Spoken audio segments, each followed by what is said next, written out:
오늘 본문은 예수님께서 기도를 마치실 때 제자 중에 하나가 우리에게도 기도를 가르쳐 주십시오 라고 요청으로 시작됩니다.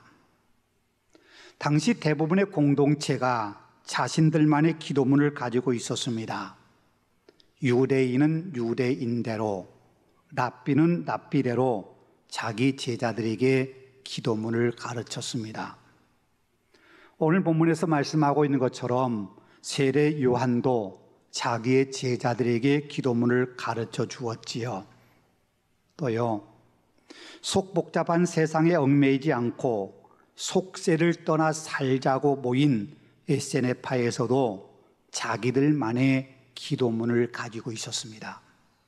그렇게 대부분의 공동체가 자기들만의 기도문을 가지고 있었습니다. 제자들은 예수님의 공동체도 자기들만의 기도문이 있었으면 좋겠다, 그렇게 생각했던 모양입니다. 그래서 예수님께서는 제자들의 요구하는 우리에게도 기도를 가르쳐 주십시오 라는 그 요구에 기도를 가르쳐 주십니다. 그게 오늘날 우리가 자주 암송하는 주기도문이라는 기도문입니다. 제자들에게 가르친 그 기도문을 왜 오늘 우리도 그 기도문을 암송해야 하는 걸까요? 그것은요, 주님께서 가르친 그 기도문은 시대와 상황을 초월하여 마땅히 드려야 할 기도이기 때문입니다. 그런데 한 가지 의구심이 생깁니다. 말씀드린 것처럼 오늘 우리는 일용할 양식을 주시옵고 라는 기도를 드리지 않아도 될 그런 상황에 살고 있지요. 그럼도 우리는 계속해서 그 기도를 드리고 있는 겁니다. 그러면 그 기도를 계속 드려야 마땅할까요? 아니면 그 문구를 빼고 나머지만 기도문으로 넣어서 기도해야 하는 걸까요? 주기도문은 크게 세 부분으로 나눌 수 있습니다. 첫 번째는 하나님 나라에 대한 청원입니다. 오늘 본문에 나온 대로 한다면 아버지의 이름이 거룩히 여김을 받으시고 아버지의 나라가 임하시길 원하는 기도를 하는 겁니다. 두 번째는 일용할 양식을 위한 청원입니다. 우리의 시급한 문제를 위한 기도이지요. 세 번째는 관계성을 위한 기도입니다. 용서에 대한, 그리고 시험에 빠지지 않기 위한 기도입니다. 오늘은 그 기도의 내용보다는 그 뒤에 나오는 말씀을 중심으로 생각해 보십시다. 주기도문을 가르쳐 주신 이후에 예수님께서는 이런 비유를 말씀하십니다. 어떤 사람이 갑자기 찾아온 손님을 대접하기 위해서 이웃집에 떡 3덩이를 구워달라고 요청합니다. 늦은 밤 이미 잠자리에 든 이웃은 3덩이의 떡을 달라고 요청한 그 요청을 거부할 수가 없었습니다. 거부할 핑곗거리를 찾는다면 여러 가지 들 수 있겠지요. 예의도 없이 이렇게 밤늦게 찾아와서 귀찮게 하느냐고, 하루 종일 일하느라고 너무 피곤한데 이제 좀 쉬기 위해서 잠자리에 들어 막 잠이 들었는데 왜 잠을 깨우느냐고 그렇게 말할 수도 있을 겁니다. 괴롭게 하지 말라는 7절의 표현처럼 일어나 떡을 내어주는 것은 너무나도 괴로운 일임에 틀림이 없습니다. 그럼에도 떡을 줄 수밖에 없는 이유가 있습니다. 그것은 그 이웃과 좋은 관계였기 때문이 아니라 구워주지 않으면 계속 졸라댈 것만 같기 때문입니다. 계속 졸라대면 주지 않을 수 없이 너무 귀찮기 때문이지요. 그걸 오늘 본문은 간청이라는 말로 표현하고 있습니다. 이 간청이라고 하는 말은 부끄러움이 없다, 뻔뻔스럽다, 그런 뜻입니다. 바꿔 말하면 줄 때까지 뻔뻔하게 계속 요구한다는 것이지요.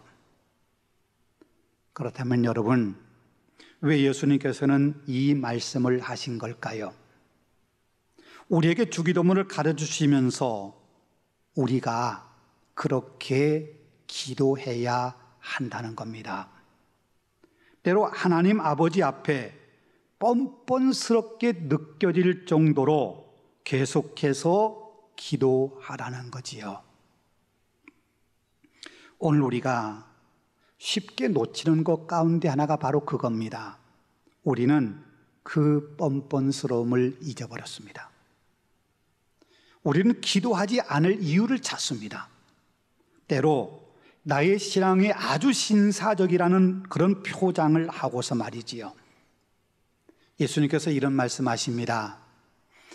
무엇이든지 기도하고 구하는 것을 받을 줄로 믿어라. 그리하면 너희에게 그대로 되리라. 기도에 응답하시겠다는 확실한 약속입니다. 우리는 그 약속을 믿는다는 이유로 한번 기도하면 하나님께 들어주실 건데 뭐 여러 번 복잡하게 기도해 라고 생각하고 더 이상 기도하려 하지 않습니다. 여러분, 그런데 정말 그럴까요?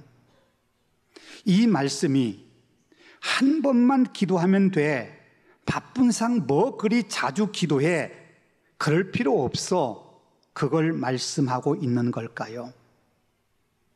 정말 그렇다면 왜 우리는 계속해서 주기도문으로 기도하는 것일까요? 한 번만 기도하면 하나님께서 다 해주실 텐데 뭐하러 똑같은 기도문을 계속 반복해서 기도하는 겁니까? 하나님께서는 우리의 기도에 반드시 응답해 주십니다. 그런데요, 그 때와 방법은 우리가 알지 못합니다. 그러니 계속해서 기도해야 합니다. 그래서 오늘 본문에 간청이라는 말씀을 하신 것이지요. 하나님이 들어주실 때까지 뻔뻔스러울 정도로 계속 기도하라고 말이지요. 그러면 기도에 응답해 주실 텐데 왜 그렇게 뻔뻔스러울 정도로 기도하라 하신 걸까요? 그 이유가 참 많이 있지만 크게 두 가지만 생각해 보십시다. 첫째는 기도가 응답될 때 그 응답이 하나님께서 주신 거란 사실을 알게 하기 위함입니다. 우리가 다급할 때는 간절히 기도합니다. 그런데 생각해 보세요. 한 번 기도하고 나서 하나님이 이제 응답해 주실 것이니 더 기도하지 않아도 돼 라고 생각하고 기도하지 않았다면 언젠가 하나님께서 우리의 기도에 응답해 주실 때 그걸 하나님의 응답이라고 우리가 느끼고 생각할 수 있을까요? 그냥 우연히 된 일이야 라고 생각하지 않겠습니까? 그게 우리 인간입니다. 더군다나 기도의 응답은요, 우리가 바라고 우리가 소원하는 대로만 이루어지는 게 아닙니다. 하나님께서는 다른 방법이나 다른 것으로 응답해 주실 때도 많은데 계속 기도하지 않는다면 우리는 그것이 응답인 줄을 알지 못합니다. 그래서 하나님의 응답의 때와 응답의 방법을 알지 못하는 우리는 계속해서 기도할 수밖에 없는 거예요. 뻔뻔스러울 정도로 기도하라고 하신 더 중요한 이유가 있습니다. 그것은 하나님은 우리와 깊은 친밀감을 유지하기를 원하시기 때문입니다. 여러분, 기도의 응답보다 더 중요한 것이 있습니다. 그것은 하나님과 우리가 얼마만큼 친밀한 관계 속에 있느냐 하는 겁니다. 기도는요, 우리의 마음을 하나님께 집중하는 겁니다.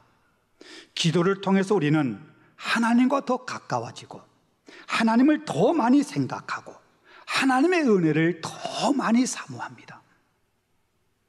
우리가 하나님의 자녀로서 하나님과 가까워지는 방법, 최고의 방법은 기도하는 겁니다. 물론 그것이 새벽 기도회나 금요 기도회에 꼭 나와야 한다, 그걸 의미하는 건 아닙니다. 기도를 통해서 하나님께 한 걸음 더 가까이 다가서고, 기도를 통해서 하나님께 내 곁에 계심을 느끼고 감사하며 사는 것을 말하는 거지요. 자주 말씀드립니다만 하나님께서는요, 우리가 뭔가 큰 일을 하는 것보다 하나님과 친밀하게 사는 것, 그것을 훨씬 더 기뻐하십니다. 지난주에 나눈 말씀으로 비유한다면 마르다처럼 정신없이 바쁘게 일하는 것보다 조용히 주님의 발치에 앉아 주님께 집중하는 것, 그것을 주님은 더 기뻐하십니다. 주님은 우리가 기도를 통해서 주님과 더 친밀함을 유지하도록 하시기 위해서 우리에게 계속 기도하라 하십니다. 때로 우리의 기도의 응답을 미루시는 이유 가운데 하나는 우리가 기도하라고, 계속해서 기도하라고, 그래서 주님과 더 친밀한 관계 속에 들어오라고 우리로 하여금 그 친밀함의 관계 속으로 초청하시기 위해서 우리의 기도를, 응답을 미루시는 겁니다. 그리고요, 우리가 주님과 친밀함을 유지한다면 내 기도가 응답되는 것, 그건 그렇게 중요한 문제가 되지 않습니다. 내가 기도한 대로 응답하시느냐, 언제 응답해 주시느냐 하는 것은 나중에 문제가 됩니다. 주님과 친밀함 속에 머물러 있으면 그 자체가 너무나 좋기 때문입니다.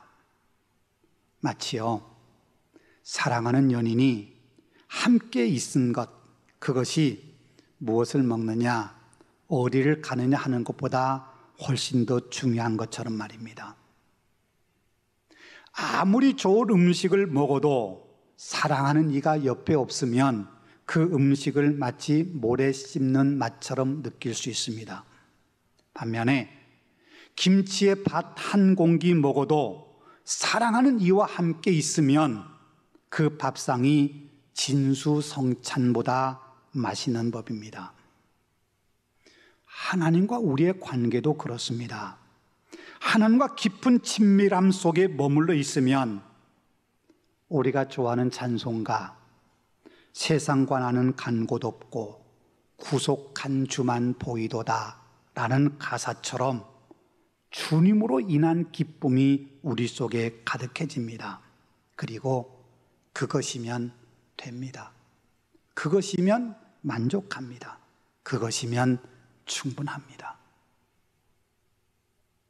이것을요, 그렉 브레이드는 그의 책 잃어버린 기도의 비밀에서 이렇게 말합니다. 우리는 오랜 세월 동안 간청하는 기도를 해왔습니다. 하지만 고대 문명은 전혀 다른 방식으로 기도했다고 합니다. 그들은 이미 이루어진 것처럼 느끼고 행동하며 기도했습니다. 이 문장은 우리가 기도를 대하는 방식을 근본부터 바꾸게 만듭니다. 미래에 무언가가 오기를 기다리기보다 지금 이 순간 이미 그것이 존재한다는 믿음으로 연결될 때 기도는 단순한 소원이 아닌 창조의 에너지가 됩니다. 여러분, 저는 이 마지막 문장이 참 마음에 와닿습니다.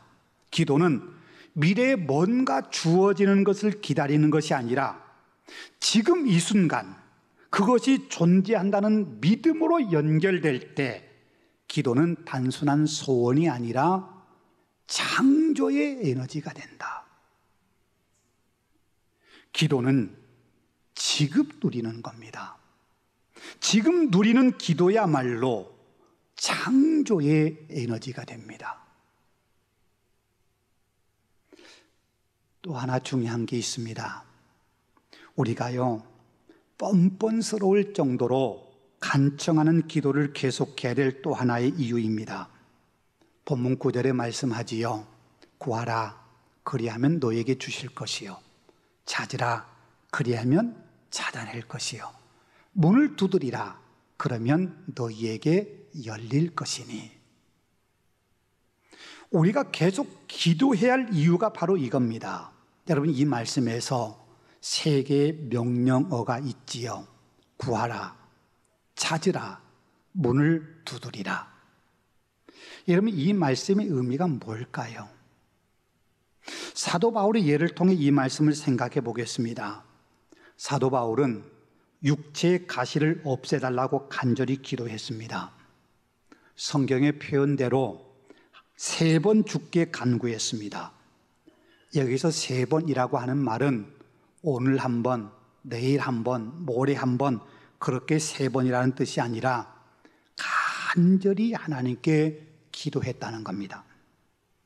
사도 바울이 말한 육체의 가시가 무엇인지는 정확하지 않습니다만 가시라고 표현한 것에서 알 수 있듯이 그것은 그를 너무나도 힘들고 고통스럽게 만드는 것이었습니다.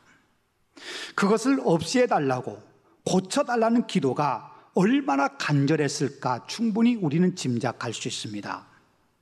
그 육체의 가시를 없애달라고 기도한 그 기도가 그게 구하는 기도입니다. 내 형편을 하나님께 아뢰고 하나님의 도우심을 구하는 겁니다. 그런데요, 그렇게 간절히 기도해도 하나님께서 그것을 고쳐주지 않으셨습니다. 그때 사도 바울은 찾는 기도를 하는 겁니다. 찾는 기도란 하나님의 뜻이 무엇인지를 찾는 겁니다. 왜 하나님께서는 이 고통스러운 육체의 가시를 없애주지 않으실까? 나 편하다고 구하는 것이 아니라 복음을 전하기 위해서는 건강한 몸이면 좋을 것 같다 고쳐달라고 기도한 것인데 왜 하나님은 내 기도에 응답해 주지 않으시는 걸까? 그런 질문을 가지고 하나님, 그 이유가 뭡니까? 왜 고쳐주지 않으십니까? 하나님의 뜻이 도대체 뭡니까? 라고 하나님의 뜻을 찾는 기도를 합니다. 그랬더니 하나님께서 깨닫게 해주셨습니다. 사도 바울이 이렇게 말하지요. 이는 나를 쳐서 너무 자만하지 않게 하려 하심이라. 하나님의 뜻을 찾았습니다. 고통스러운 가시 때문에 자신의 연약함을 알라고, 너무 자만하지 않게 하시려는 하나님의 의도가 그 속에 있었다는 것을 찾아낸 겁니다. 그리고 이어서 이런 응답이 주어집니다. 나에게 이르시기를 내 은혜가 내게 족하도다. 이는 내 능력이 약한 데서 온전하여짐이라. 내 능력이, 내가 작은 능력을 내게 주었는데 그 약함 속에 내가 온전해졌구나, 그런 뜻입니다. 여러분, 그래요. 사도 바울은 자신의 능력으로 복음 사명의 그 어렵고 힘든 길을 자신의 능력, 자신의 힘으로 달려간 거 아닙니다. 자신을 약하게 하시고 그 약함 속에 하나님이 능력을 주셔서 그 하나님의 능력을 의지하여 여기까지 살아온 겁니다. 그래서 이렇게 고백하기도 하지요. 내게 능력 주시는 자 안에서 내가 모든 걸 할 수 있느니라. 하나님의 능력을 알기 때문에요. 이렇게 사도 바울은 자신을 향한 하나님의 선하신 뜻을 찾기 시작했고, 연약함 가운데 능력을 주시는 하나님의 은혜를 깨닫게 됩니다. 그런데 거기서 끝나지 않습니다. 구하고 찾는 기도를 통해서 하나님의 뜻을 알았다면 그 뜻을 이루기 위해서 이제는 노력해야 됩니다. 우리가 잘 아는 것처럼 하나님의 뜻을 이루는 길 결코 쉽지 않습니다. 분명 하나님께서 기뻐하신 일을 하려 하고 하나님의 뜻을 이루기 위해서 노력하는데도 우리 앞에 장애물이 있고 어려움도 있습니다. 그럴 때 해야 할 기도가 두드리는 기도입니다. 닫힌 문이 열리도록 문을 두드리는 것처럼 하나님의 뜻을 이루는 길이 열리도록 기도하며 그 뜻을 이루기 위해서 노력해야 한다는 겁니다. 사도 바울 보십시다. 제2차 선교 여행 중에 아시아에서 복음을 전하는데 자꾸만 길이 막혔습니다. 비두니아로 돌아가려고 하는데 예수의 영이 허락하지 않았습니다.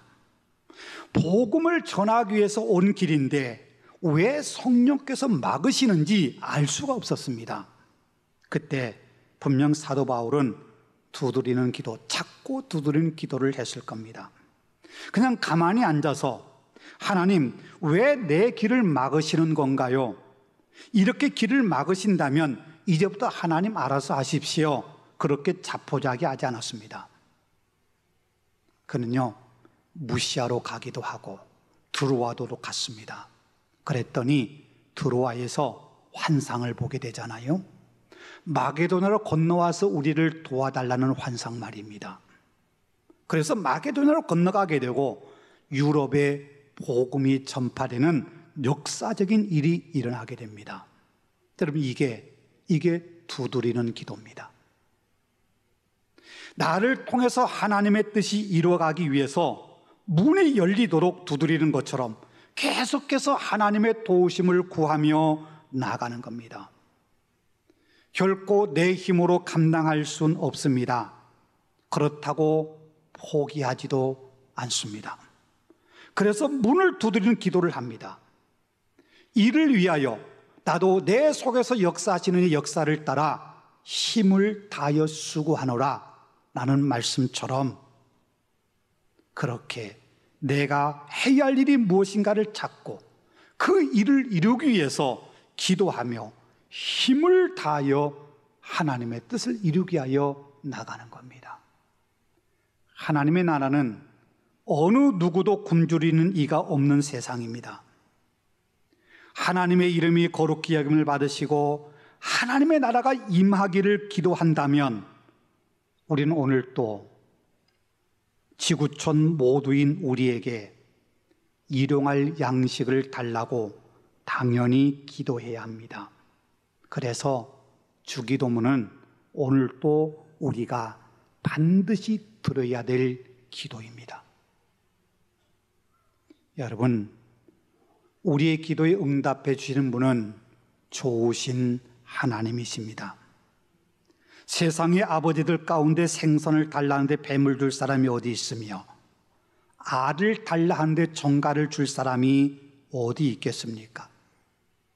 세상의 아버지들도 그럴진데 하늘의 우리 아버지, 좋으신 우리 아버지는 더 말해 무엇하겠습니까? 우리의 하늘 아버지는 구하는 자에게 언제나 가장 좋은 것으로 주십니다. 오늘 본문 13절에서 구하는 자에게 성령을 주시지 않겠느냐 그렇게 말씀하지요. 우리에게 최고의 선물은 성령입니다.